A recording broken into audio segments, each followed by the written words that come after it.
Morning and welcome to the Metro Plan Orlando MAC meeting. I'd like to call this meeting to order. My name is Jordan Smith and I'll be chairing the meeting today.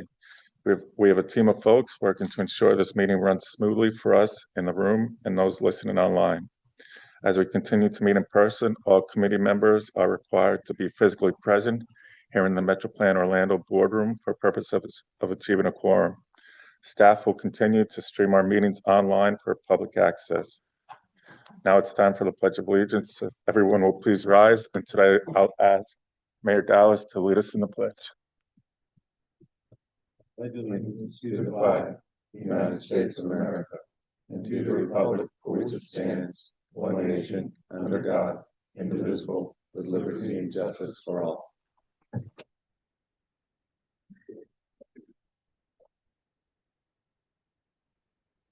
Okay, so good morning. So I just want to start off by saying I attended the February 11th Metro Plan Orlando board meeting. And at that board meeting, the board approved the amendments to the fiscal year 26-2030 Transportation Improvement Program. They also approved the federal annual safety performance measures and targets. We also had a status update of the 2026 legislative session, which was presented by Ms. Virginia Winnington of Metro Plan Orlando. We also had a presentation on the Metro Plan Orlando pilot program on e-bike safety, which was presented by Mike Wilson, which we got a presentation last time. We also had a presentation on the fiscal year 26-27, 27-28 Unified Planning Work Program, and the Links Transit Development Program. Okay, so this morning I asked that everyone silence their phones, smart devices. I do ask that committee members wait to be recognized to speak and to activate your microphones before speaking and turning them back off when you are complete. There are two public comment points in the meeting. The first is for action items and the second is for comments of a general nature. You may provide your public comments in person, virtually, over Zoom, or in advance by email or phone message. We want this in all future meetings to be accessible to all. Participants may join by computer, tablet, or phone. If you need accommodations to participate in the future, please contact Metro Plan Orlando. And I will turn it over to Ms. Larson for agenda review. Good morning, Chair and MAC members. First off, happy Women's History Month and Bring Your Daughter to Work Day. First off, we are launching our 2026 Regional Transportation Survey, and we need your help. Metro Plan Orlando does in-depth market research on transportation attitudes and trends about every 2 years. Our last survey reached more than 3,000 Central Floridians and resulted in some valuable information that we've been able to use in our work and our public outreach. This year's survey is set to launch on March 9th. So I believe that's Monday. We will be sharing the public survey link with more details when it starts. So make sure that your staff are sharing the information, that you're sharing your information with their constituents. And also, if you could, please take the survey. We want to hear from you. Next up, we have a new face at Metro Plan Orlando, Natalia Barber, who's in the audience. Thanks, Natalia, has joined us as our newest senior transportation planner. Natalia will be working on our transportation improvement program as well as some other planning projects. Natalia holds a PhD in transportation engineering from USF. She has multidisciplinary experience in transportation engineering and planning, including safety, crash data analysis, and multimodal mobility studies in academic and governmental settings. So welcome, Natalia. Well, with new additions, we have some departures as well. Today is Commissioner Ramos's last meeting with us. So he's served on our board for several years. We're sad to see him go. And at our next meeting, because Commissioner Ramos is our vice chair, we will have an election for vice chair. With that, we do not have a meeting in April. Our next meeting will be in May. So just as a reminder, you get some time off for spring break and such. With that, I'm going to pass it over to Mike Wilson. Thank you, Sarah. Good morning, everyone. March is Florida's Bicycle Month. Actually, this morning, the mayor of Orlando, Buddy Dyer, had led the Bike to Work Day event. In prior years, with the safety moment, I've talked about the risks of riding facing the flow of traffic. We know that's fivefold risk compared to going with the flow, and the risks of nighttime, where it's 5 times greater risk for an overtaking crash at night compared to daytime, most of that due to cyclists not using lights. So setting those aside, what about cyclists who are going with the flow and riding in the daytime? Let's focus just on the crashes that are motorist caused here. And you see about 20% of crashes are these primary types of motorist caused crashes. An overtaking crash, a right hook where the motorist makes a right turn in front of a cyclist on the approach of a driveway or intersection, a drive out coming from the side from a driveway or intersection, and then the opposing left turn. So how would a cyclist mitigate these? Well, there's a strategy that we've been using for a number of years. But before I get to that, I want to talk about what the law says about lane position. So typically, our lanes are no more than about 12 feet wide. And Florida law says you need to give at least 3 feet of passing clearance. Well, this is what a Mini Cooper looks like in a 12-foot lane trying to pass a bicyclist. Cannot give 3 feet of passing clearance. So that's with one of the smallest cars on the road. So law says that a cyclist doesn't have to ride along the right-hand edge if the lane is too narrow to share. And they can actually ride in the center of the lane. And it's a practice called lane control that has been taught extensively for many years. And what it does is it discourages squeeze passes. So cyclists who are out in the center of the lane, motorists then need to really make a full lane change to pass. And then there are other benefits as well. If you're in the center of the lane, motorists are going to hold back and make the right turn behind you rather than in front of you. Also improves line of sight. So if there are sight obstructions like shrubs, walls, etc., the cyclist who's farther left is going to be seen earlier and can see that encroaching motorist. And then similarly, there's also a line of sight benefit for left turn. Sometimes cyclists get screened by parallel cars. And so if you're actually in the same position as where a driver of a car would be, then you're going to have a good line of sight to that vehicle that might be making the left turn in front of you. So a lot of benefits to this practice. What it basically means, I like to look at it as, the slower, if you're going slow, then you can behave like a pedestrian. But the faster you're going, the more you have to behave like a motorcyclist. You need more operating space to account for your speed. Did we lose a slide there? It looks like we did. But anyway, I wanted to point out that this practice has been taught by both of the U.S. cycling programs, the Cycling Savvy and League of American Bicyclists, the Canadian Cyclist Education Program, CanBike, and it had its origins in the United Kingdom way back in the 1960s with their bikeability program. So that concludes my safety moment. Be happy to take any questions. I just have one, and it kind of has to do with this. I know in the past, we lobbed in electric bikes with regular bikes. Have we separated that now? And like when you start giving us information on biking accidents and stuff like that, or are they still lumped together as an electric bike and regular bike? We are in the process of separating them. So we're actually doing that analysis right now.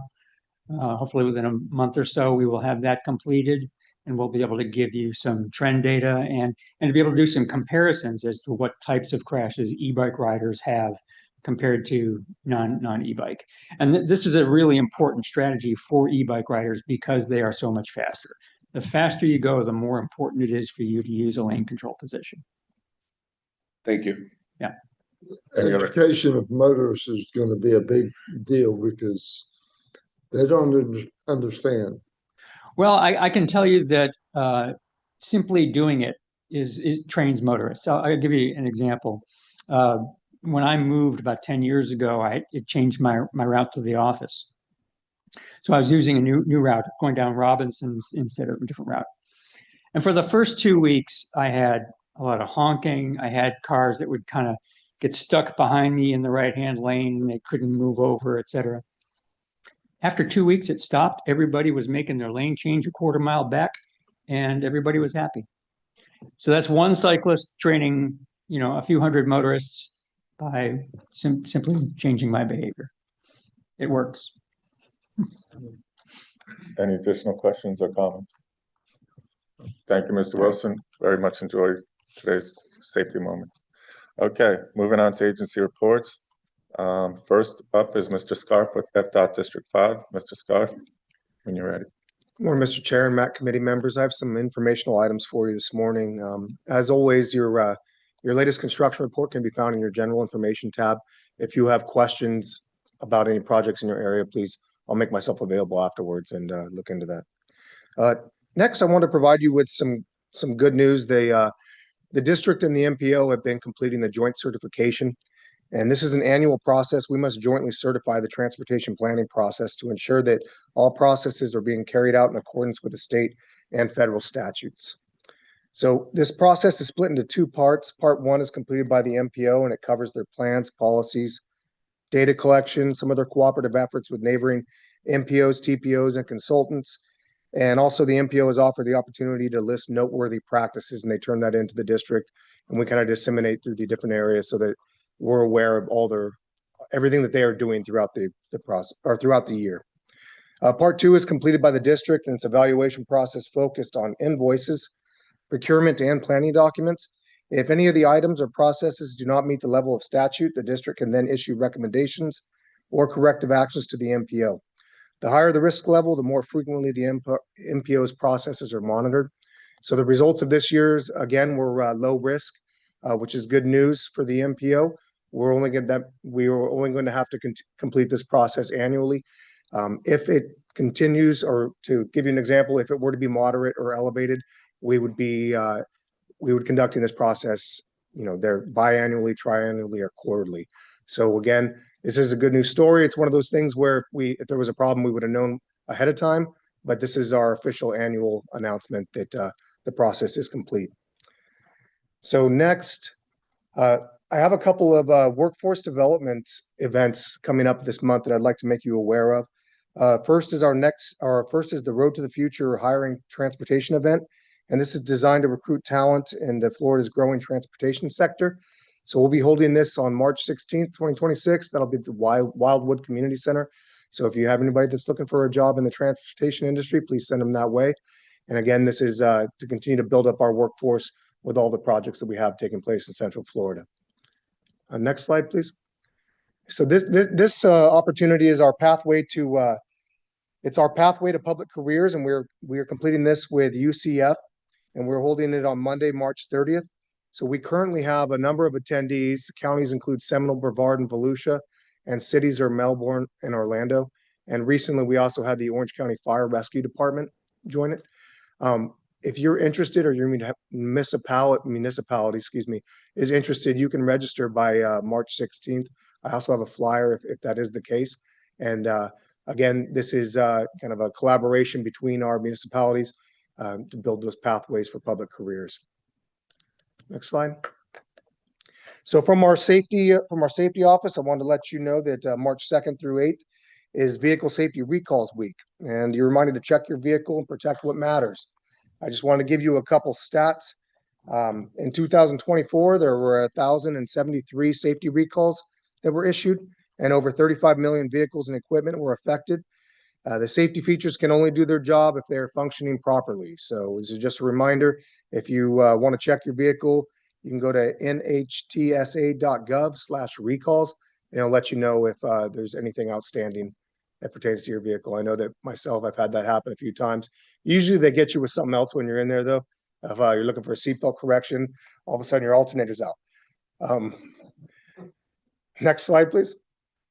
So again, thank you for your attention. Listed are your resources there, CFL Roads, as well as I-4 Beyond, and the link to our district safety office. And always in between committees, feel free to contact me if you have any concerns that pertain to the district, and I'll try to assist.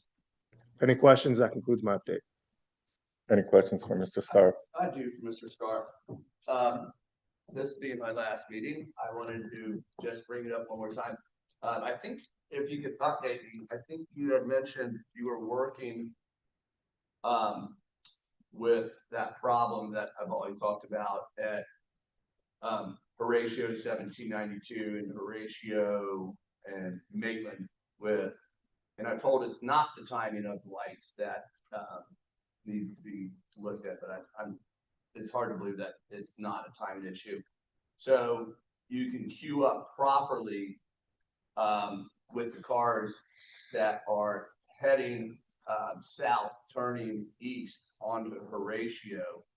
What happens is, you know, the cars are queuing up at the light at 1792, and then say there's 10, and then there's 6 more spots before you get to the train track, and you can't see how far that the queue is. And you make that left turn going east on Horatio, and you get backed up and you're stuck out in the middle of the intersection, and people are just sitting on the train tracks. It's really dangerous. I think we've already had maybe 2-3 accidents there with cars. And I know there's a big sign that says don't get on the tracks, but it's not the fault of the people being greedy trying to just get in there. It's really, you get stuck because you don't see when you move. So has there been any talk? I know, saying this, that there is a Chrissy grant out there to work with, I believe, with the pedestrians when they are going across the tracks or something like that to interact with the lights. But has there been any talk with the county to try to maybe improve that area? Yes, last time you mentioned this at a committee. I don't know if it was directly to me, but I took it to our rail Yeah. administrator and talked through. What I can do is kind of give you an update on what is occurring. I know it's kind of complex because there are multiple municipalities as well as state roads in there, but there are actions being taken in that area. It's a valuation process. And I did bring it to the rail administrator's attention. But let me kind of give you I'll try to get a more detailed explanation of the steps that are being taken place or that are taking place in that area. I'd appreciate that, and just send it to my email if you wouldn't mind. Okay. And thank you very much. I just had to ask on my last day here. You know, you don't want to leave a bullet in the gun. Understandable. Any additional questions? Seeing none, thank you, Mr. Scott. Thank you. Next up, we have Ms. Whitten from Lynx. Ms. Whitten. Good morning. Thank you. Just a few quick updates from Lynx. I'll start with ridership. Our ridership remains around 64,000 average daily cumulative riders. That's up about 4% compared to fiscal year 2025. We did submit our transit development plan as required for our public transit block grant through FDOT. And now we're moving into our Federal Transit Administration triennial review process. That happens once every 3 years, and they come in and review 23 areas looking at program requirements and financial management. So we'll be going through that process now. And lastly, our next proposed service change is scheduled for April 26th, and we'll be having a public hearing this afternoon from 4 to 6 p.m. at Lynx Central Station. And I believe in agenda packets, there's a list of those proposed minor changes. And that concludes my updates, unless there's any questions. Do we have any questions for Lynx? Seeing none, thank you, Ms. Whitten. And last, we have Mr. Hughes from Florida Turnpike Enterprise. Mr. Hughes. Yes, thank you. Good morning, Mr. Chair, committee members. On today, I would just like to provide you guys with a few traffic updates and lane closures in the Metro Plan area, beginning with southbound Seminole Expressway in State Road 417, exit ramp to US 92, exit 50. Also on the northbound and southbound Florida Turnpike, State Road 91 between Clay Whaley Road and US 192, milepost 239 to milepost 242. I'm sorry, 239 to milepost 242. For additional lane closures, traffic updates, you can always visit our website at FloridaTurnpike.com, Travelers Resource Construction Updates. And with that, that concludes my very, very brief agency report on today. Thank you. Any questions for Mr. Hughes? I have a statement. Okay, Commissioner Reynolds.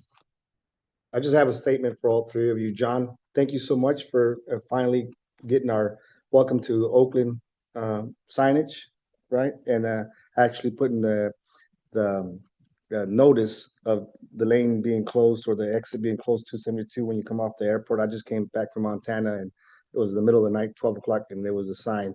Gave me some opportunity to get off on Ocoee.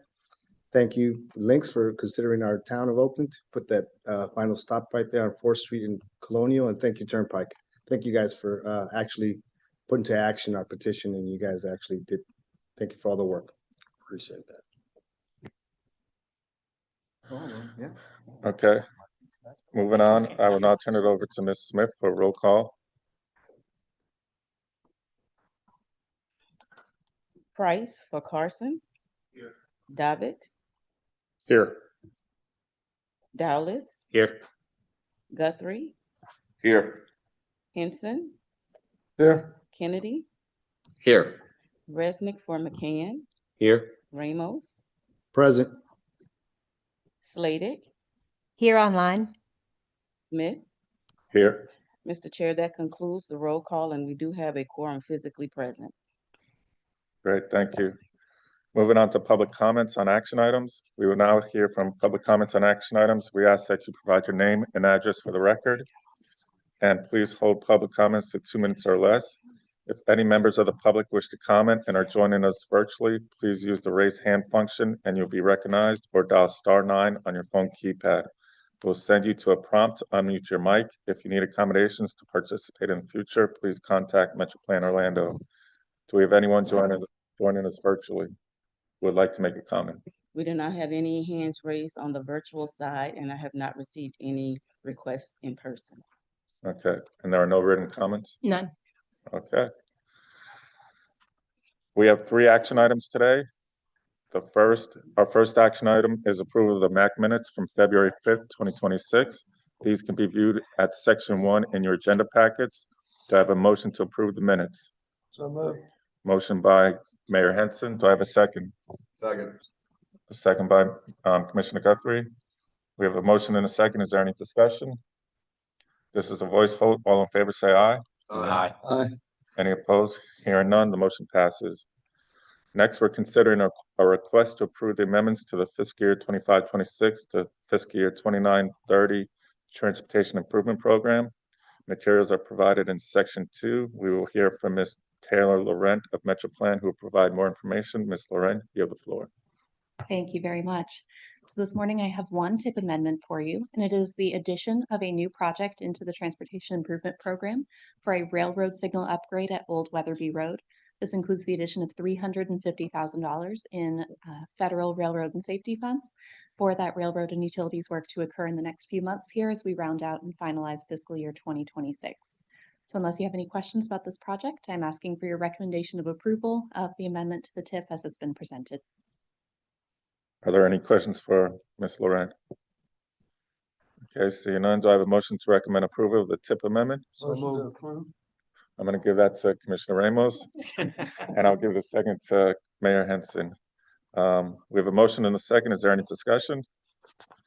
This is a voice vote. All in favor, say aye. Aye. Any opposed? Seeing none, the motion passes.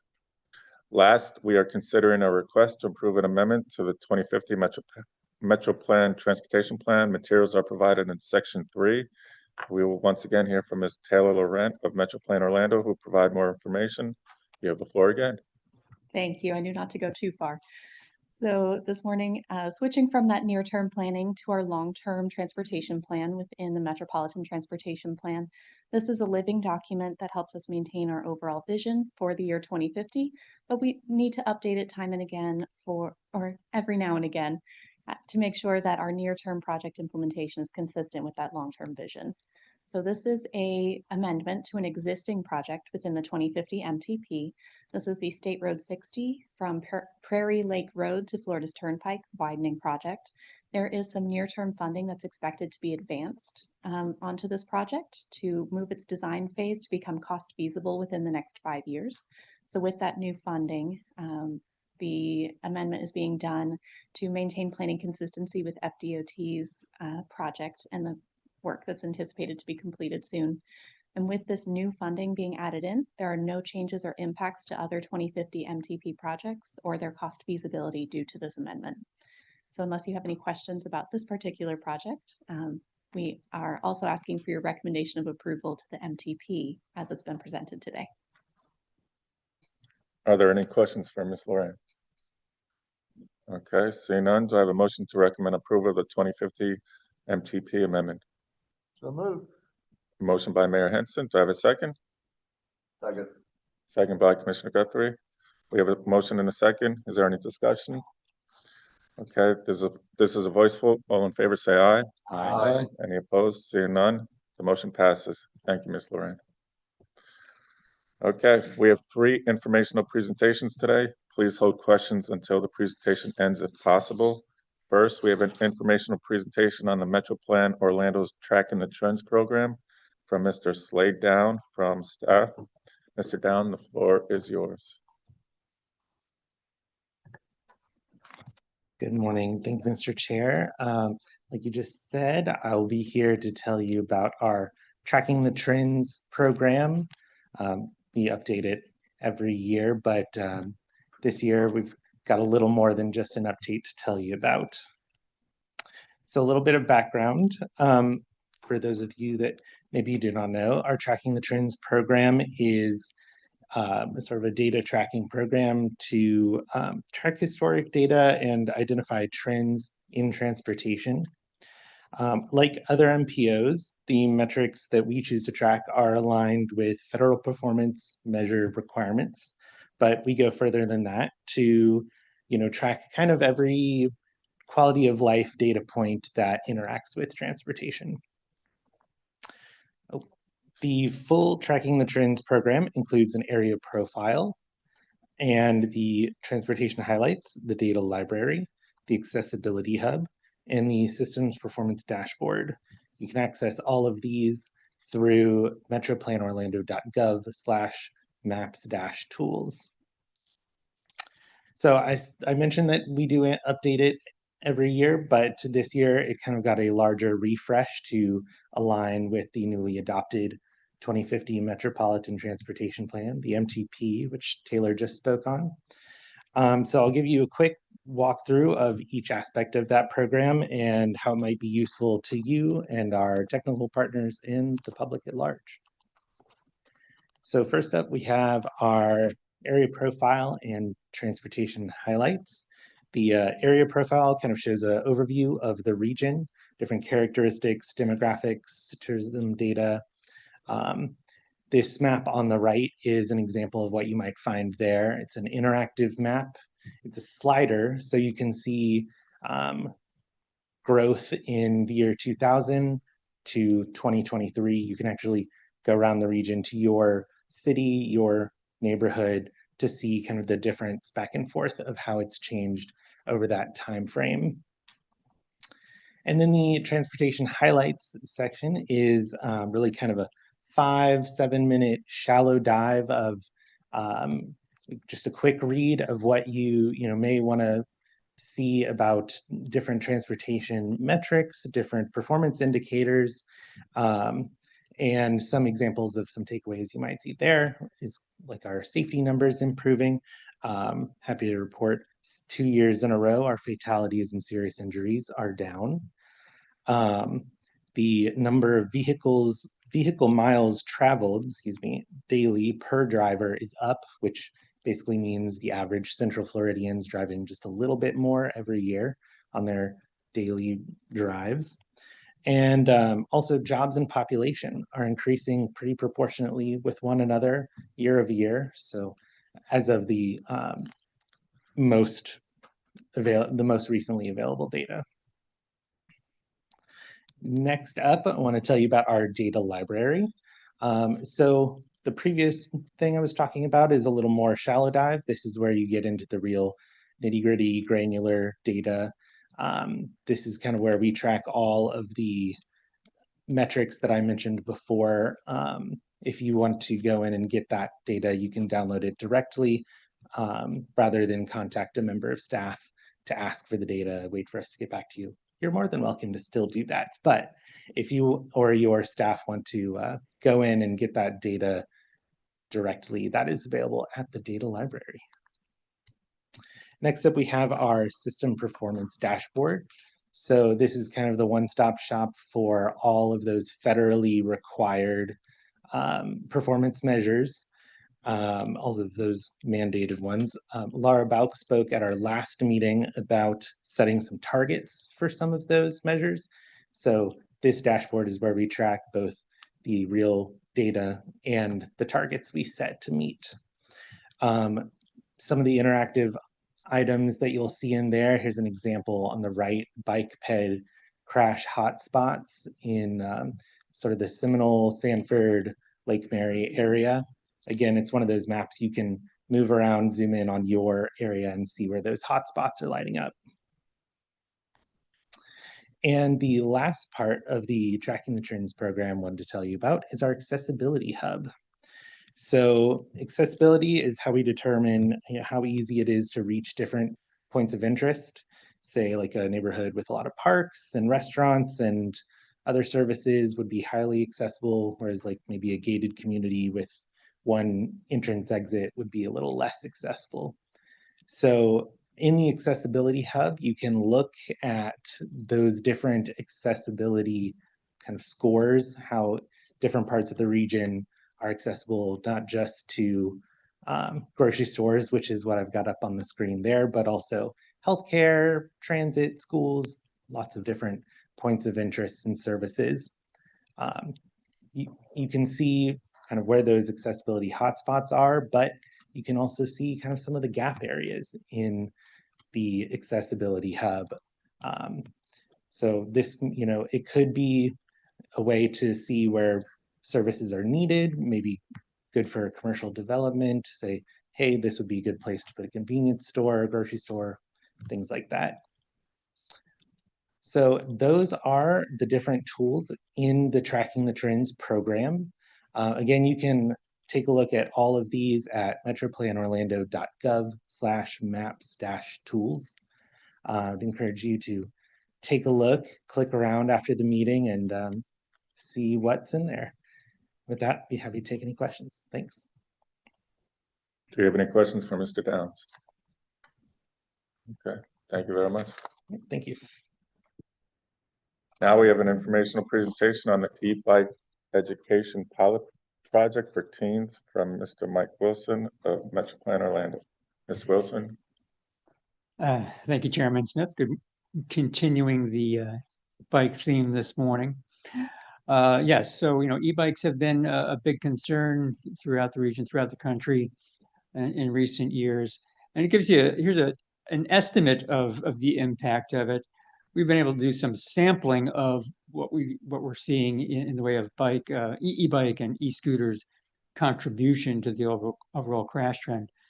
And so you see that the bar chart there showing the percentage, the estimated percentage of crashes, of bicycle crashes that include either an e-bike or an e-scooter. You can see we're up to about 30%.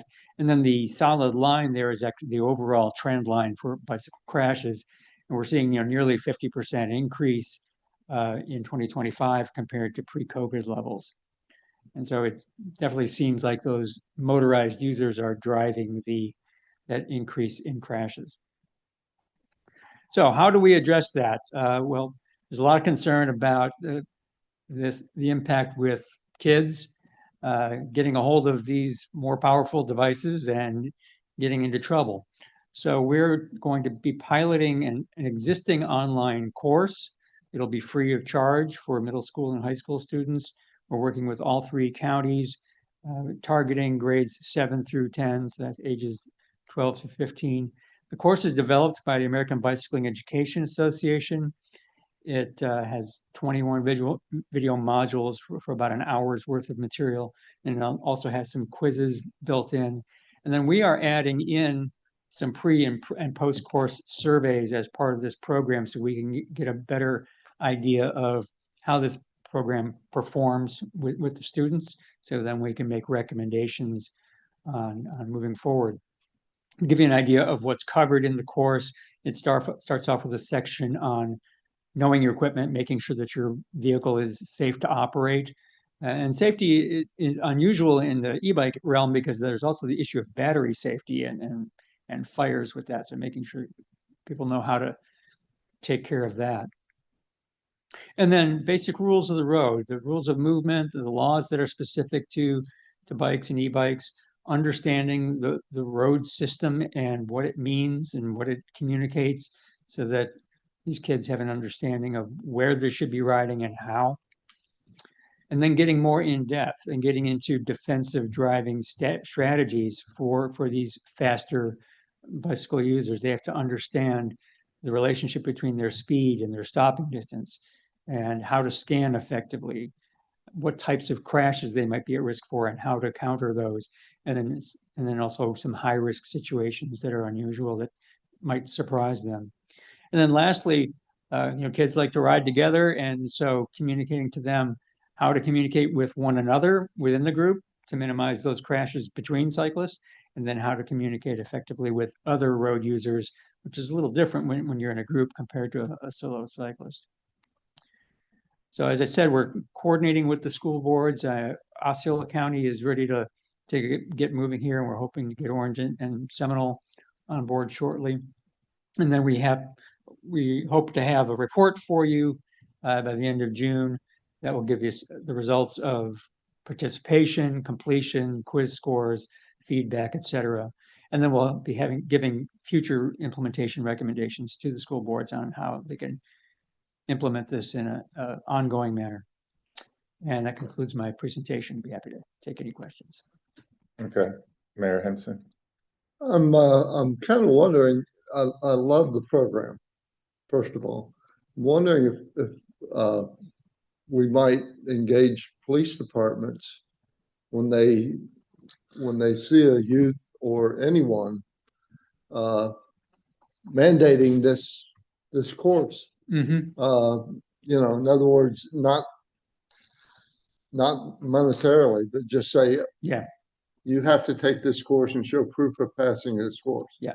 Well, we've actually talked about that happening more with the principals of the schools, because they can have the incentive of you can't bring an e-bike on campus, for example, unless you've completed the course. And so that makes a real straightforward mechanism of if the school boards actually have the system implemented across the board, they can actually monitor and track, which students have actually completed the course. And that makes it really easy from a standpoint of which students are allowed to bring an e-bike onto campus. That's just a suggestion of how they could move forward. So that's a lot more straightforward, I think, than dealing with law enforcement, because it's a more direct carrot and stick, if you will.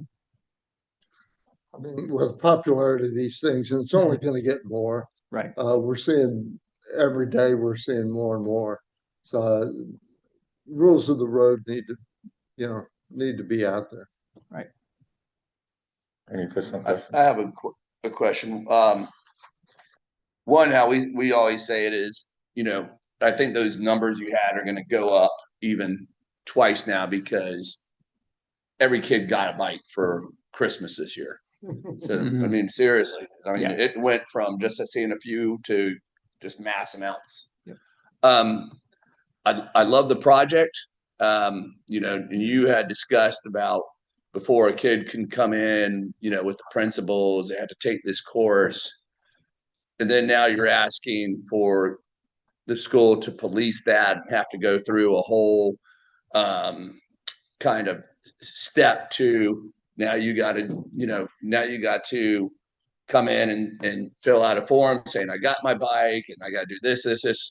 Why not just do it to everybody? Because you're going to have kids that don't have e-bikes, but they'll probably go ride e-bikes. Mm-hmm. Why don't we just put it out to all the school children and educate all of them and just do it as, Amanda, if Orange County could say, and Seminole County and Osceola could say, listen, this is just required. Everybody in the school has got to do it. And I don't know how long it is. Is it an hour? It's an hour. Yeah. I mean, 1 hour for education and to educate everybody, I think it's a great idea. Mm-hmm. Tell Yep. You're kidding me for a 1 hour. Absolutely. They only have 6 hours a day. That's Yeah. every minute's accounted. Well, then they could break it up into 4, Yeah. 4 or 15 minutes or whatever it Mhm. is. But then I would say we reach out to them and kind of put it in that direction. Mhm. Why can't we? Well, So- that's certainly something we can recommend, one option that we could recommend to the school boards. Yeah. Yeah, I don't know how y'all feel, but that would be my Mhm. recommendation Yeah. from this seat to you, to say, please go forward and see what we can do with the state to kind of mandate this for everybody, because really we're talking about thousands and thousands and thousands of kids probably getting ready to get injured. And if we could cut that down even 10%, that's big. So that's all I have. Thank you. And just to feed off of Commissioner's comments, that was my question about why we're not targeting the elementary kids at this point, because by the time they're teenagers, I mean, it's hard to break old habits. Mhm. So why are Well, we starting it earlier? The materials in the teen e-bike course are too advanced for elementary school. Yeah, for elementary school, we stick with fairly rudimentary things. Elementary school kids are typically riding more on neighborhood streets, whereas with middle school and then into high school, now they're starting to get into collector and arterial streets with more complex operations, and they're going faster. So, and they're able to actually understand the principles that we're talking about. Yeah, unfortunately, there's definitely work that needs to be done at the elementary level, but that's really, an e-bike is not appropriate for, I think, an elementary school kid, and they're really not ready for the principles that are the driving principles that they need to understand. Okay. Do you have a question? No, I'm fine. Okay. Any other? I have a quick one. Is there a website that they have to, or have you reached, we have a charter school in our Mhm. city. So have you already reached out to all of the schools, or does the school need to reach out, or do they need to go on to the American Bicycle Education Association, an actual website? Where Okay. can that be found? All right, so this is a pilot program, so we're just trying to get a select number. We're hoping to get 500 to 1,000 students out of the 3-county area, and just so that we can report back data and performance to the school boards, and as also part of this process, kind of work out what are the mechanics of delivering the program.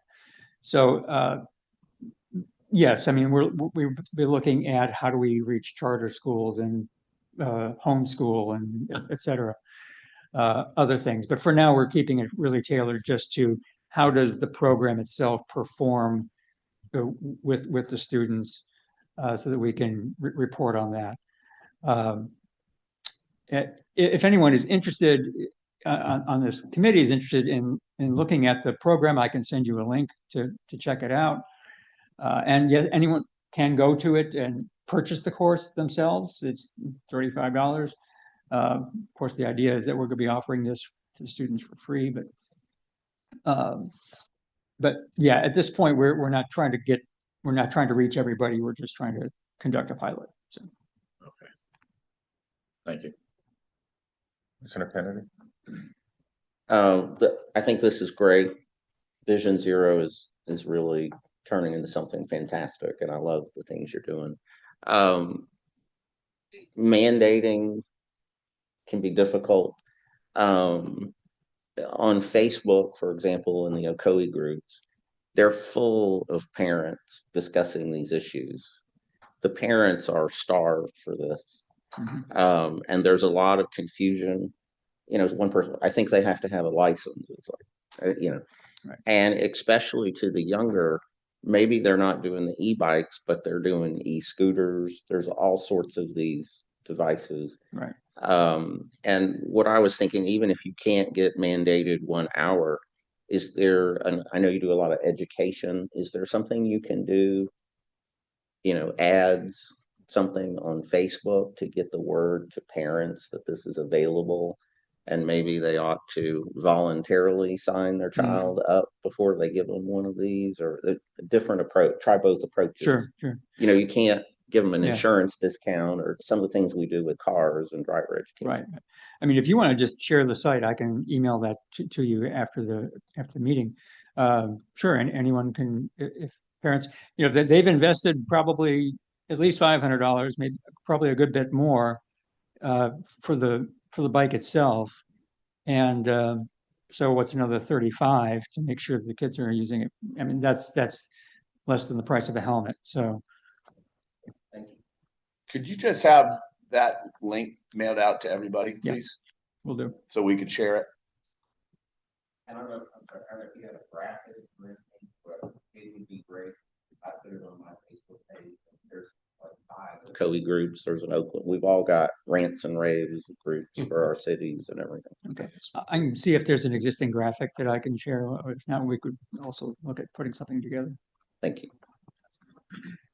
Anything else? Mr. Wilson, thank you. I mean, this is a very important topic of conversation which impacts all our municipalities, jurisdictions. So it's a conversation that we're going to continue to have. So thank you very much. All right. Thank you for your interest. Okay, last we have an informational presentation on the fiscal year 27, fiscal year 28 Unified Planning Work Program from Mr. Alec Chager of Metro Plan Orlando. Mr. Chager, when you're ready. All right, good morning, everyone. This is a follow-up presentation to what you saw last month with a little additional detail on the planning projects, how we pay for and fund all the stuff that you just hear about, including our education and other safety programs. So again, Unified Planning Work Program is federal code for a metropolitan planning organization's annual operating budget. So that long term is really just, again, our planning budget. By state law, it is a 2-year document, two fiscal years adopted at once, but updated annually. It includes a description of all of our work. And as you review the document, much of the structure, content, substance, every table is likely satisfying state or federal code. So it's all in there for good reason, but it does identify all of our planning work, how we leverage our consultants, and all of the good works that you hear about here from the podium. As it relates to revenues, in our current year, we have a lot of federal discretionary grants. So our budget's a little swollen more than it typically is. Next year, as we get into the first year of this UPWP fiscal year 27, some of those works are going to be tapering off, and even more so into the third year or our second year of our new UPWP. I can't show the new discretionary grants that my team will be pursuing just yet, so that's why it looks a little low. I have an entrepreneurial bunch, so we're certainly going to be pursuing those as federal law allows. So hopefully our budget goes up and we'll be continuing our work. But a lot of our Vision Zero work that you'll hear about over the next couple of months is going to be done primarily in fiscal year 27, and then that'll start tapering off. So that's why the budget looks like what it does. Our local monies, our federal funds are pretty consistent based on population and formula based. Again, the structure of the document, 10 core tasks. This hasn't changed in a few years, but this is the structure of our document that aligns with core products, but also our multimodal planning practice. That includes public participation. You'll hear more about our public opinion research, the work that we're kicking off here soon, but we do that work in all of our even years, so we'll be continuing that work in our new budget. Also includes annual reports, all of our publications, everything graphic and visual that we do to tell our story, both online and in person. We leverage both communication staff, but we also have a strategic communications consultant that helps us visualize and tell the story as succinctly as possible. Keeping the lights on here at the organization with our core products is really important. So as you know, you'll see tip amendments and updates at each of your meetings throughout our process. We'll also be updating our prioritized project list over the next year to align with our 2050 plan. And as Taylor mentioned earlier on, and as you saw an amendment to our 2050 plan, that's a living document. So it'll be amended and revised as needed, but we're also, there's a lot for us to follow up on. We scratched the surface of some of these transformational technologies and future issues. And we're going to be digging deeper into those outside of the long-range planning process over the next 24 months. So more to come on that. We also do work outside of our 3-county area. So while Metro Plan Orlando study areas, Orange, Osceola, and Seminole, Metro Plan Orlando staffs what's called the Central Florida MPO Alliance. That includes our 3 counties, plus Volusia, Brevard, Lake Sumter, Marion, and Polk. So our entire Central Florida super region, we come together, we do plans and studies, versions of systems performance reports, and we come together on issues of regional significance.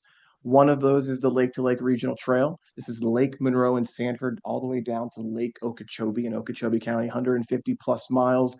Only a few miles of that, really, the Sanford River Walk, are constructed. So that work needs a plan. Right now, it's an idea, a good one, that aligns with state wildlife opportunity funding and other state trail, recreational trail opportunities. So we're going to initiate a master plan to give a little more direction, to start blazing a path, pun intended, as it relates to that particular project. So a really exciting one, but one that does need some work to bring it to fruition, to again identify a path forward for 150 new miles of shared use path. We're also going to continue, and you've heard a lot about this here at our meetings, our traffic signal retiming program. So we've increased our budget there to $1.2 million a year, where we're working closely with our local traffic engineers to identify intersections and corridors that need retiming. And again, we do conduct before and after studies to understand the benefits, the impacts, and the trade-offs as it relates to what we're doing operationally. Slade talked about tracking the trends. It's a monitoring process. It's also making all that information accessible to you as our advisors and our other members of the public. But I also think it's important to note we're using all of that data in all of our plans and studies and analyses, and we're also just wanting to make sure that it's easily and publicly accessible. So that's where a lot of our online display and visualization just kind of puts it at your fingertips.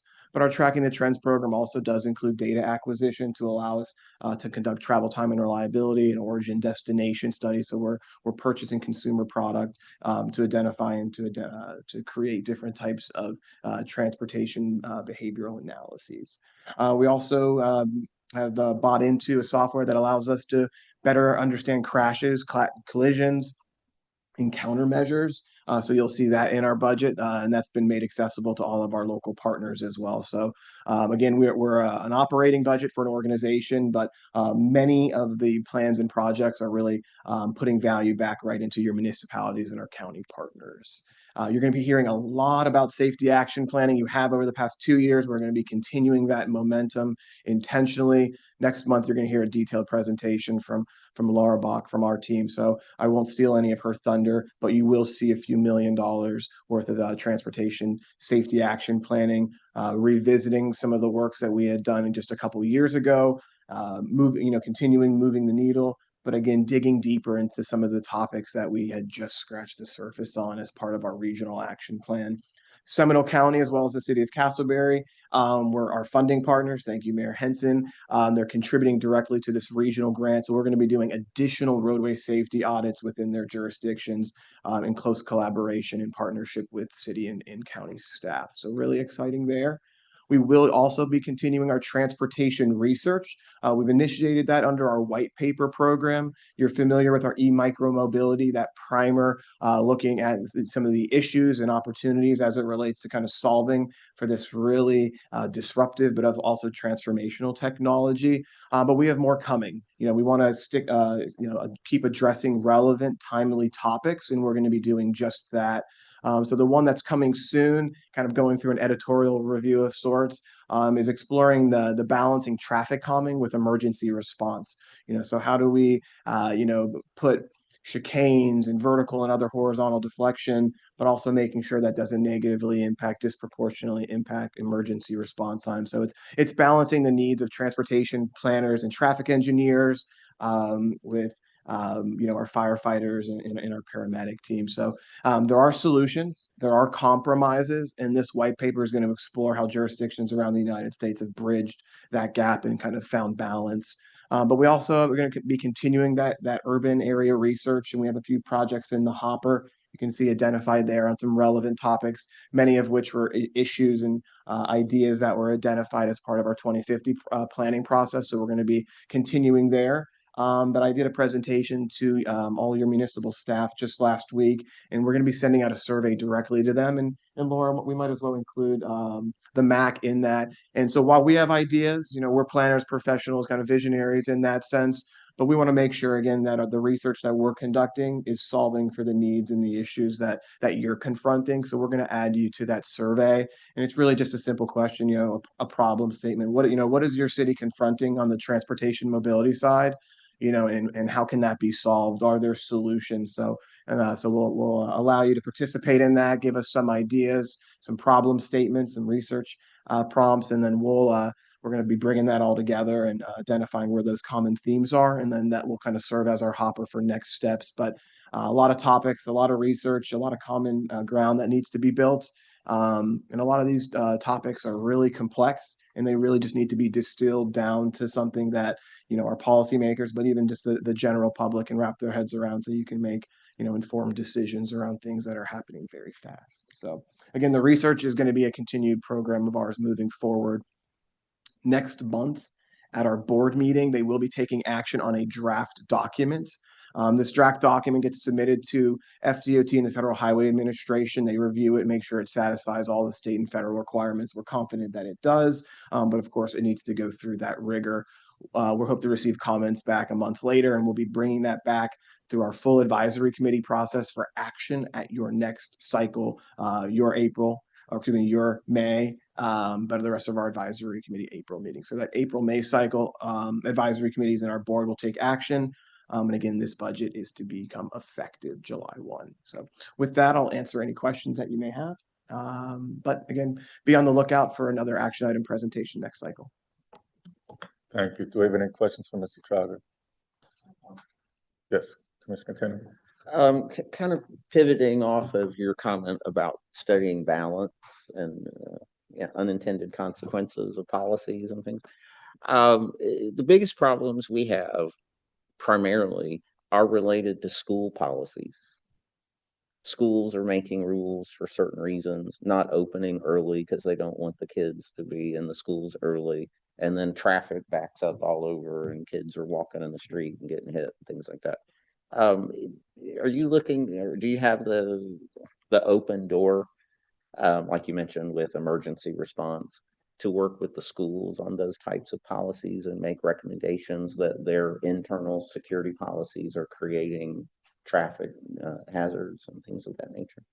I think that's a very relevant topic that can be explored, especially with a lot of our schools, new schools, being on minor arterial, major arterial, on heavily, traveled and somewhat existing, congested and constrained facilities. Certainly worth exploring. I know there's implications both from the school's perspective for security and oversight and just, staffing concerns. But again, there's that kind of, where is the queue backing up onto? It's kind of in the public right of way nonetheless. So I think that's certainly worthy of being explored.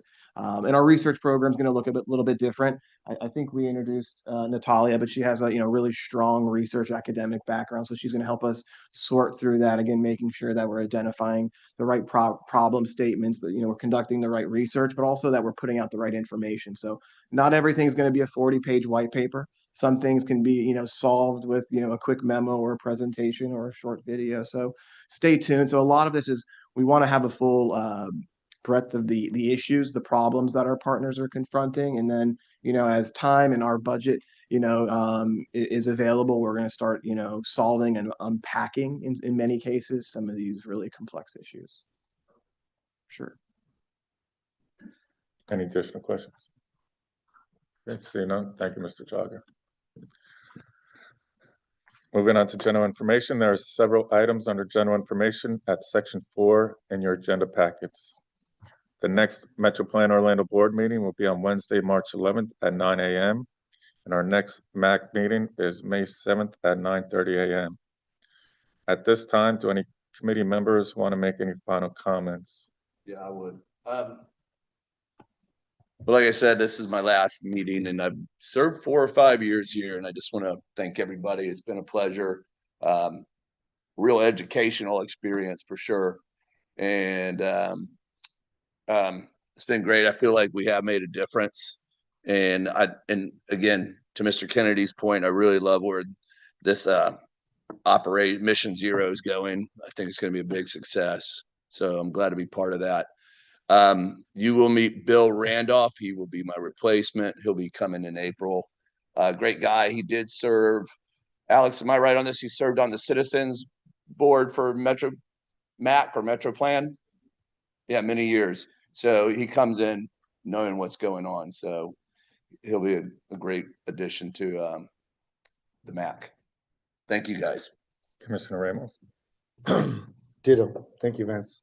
Thank you very much. I've learned a lot here and brought a lot of information that you guys have given me to the town of Oakland. So the town of Oakland is very appreciative. All the citizens are very appreciative of all the work you guys do.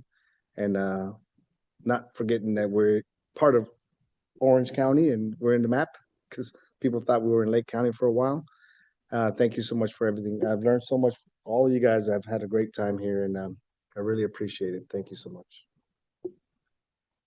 Well, thank you very much to the both of you for serving on this committee. And wish you much success, and we invite you to come back for public comments, so.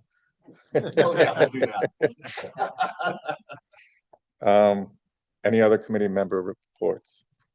I just have a quick one. The Tri-County League has a general meeting on March 19th. That's a Thursday at 12 p.m. It is the legislative wrap-up, and that is at the Tri-County building in downtown Orlando. And that's at 12 p.m. on March 19th. Moving on to public comments. If any members of the public wish to comment, please use the raise hand function and you'll be recognized, or dial *9 on your phone keypad. We'll unmute your mic after you're recognized. Please state your name and address for the record and limit your comment to 2 minutes or less. Do we have anyone joining us virtually who would like to make a comment? No, Mr. Chair, we do not have any hands on the virtual side, and I have not received any requests in person. Okay, and anything written? None. No. Okay, at this time, if there's no further business, we stand adjourned. Thank you. Good meeting. Have to run. Thank you, sir.